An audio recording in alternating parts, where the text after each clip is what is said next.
મહારાષ્ટ્રમાં શ્રાવણ મહિના પહેલા આવતી અમાસને ઘણીવાર ગટારી અમાસ તરીકે ઓળખવામાં આવે છે, પણ તેનું સાચું નામ ગતહારી અમાસ છે.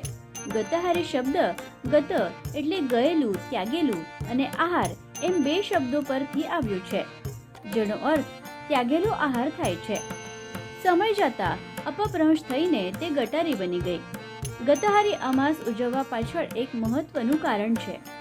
શ્રાવણ મહિનામાં માંસાહાર અને દારૂનું સેવન વર્જ્ય માનવામાં આવે છે. આથી આ અમાસનો દિવસ એટલે શ્રાવણમાં જે વસ્તુઓનો ત્યાગ કરવાનો છે તેના માટેનો છેલ્લો દિવસ હોય છે. હિન્દુ સંસ્કૃતિમાં દરેક તહેવાર પાછળ કેટલાક વૈજ્ઞાનિક કારણો છુપાયેલા છે. શ્રાવણના વાદળછાયા અને ભેજવાળા હવામાનના કારણે આપણી પાચન શક્તિ ધીમી પડી જાય છે. સાદું ભોજન પચાવવું પણ મુશ્કેલ બને છે, ત્યારે માંસાહાર પચાવવો વધારે મુશ્કેલ હોય છે. તેથી વૈજ્ઞાનિક દૃષ્ટિએ આ સમયગાળામાં માંસાહાર ટાળવો યોગ્ય માનવામાં આવે છે. આ અતિરિક્ત શ્રાવણમાં અનેક વ્રત વિકલ્પ અને ઉપાસના કરવામાં આવે છે.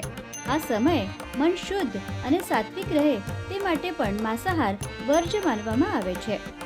ગતહારી અમાસના દિવસે દીપ પૂજનને વિશેષ મહત્વ છે.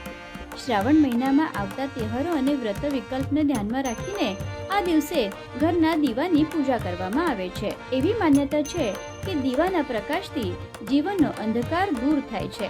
આ જ કારણેસર મહારાષ્ટ્રમાં ગતહારી અમાસને દીપ અમાસ તરીકે પણ ઓળખવામાં આવે છે. બ્યુરો રિપોર્ટ, મુંબઈ સમાચાર.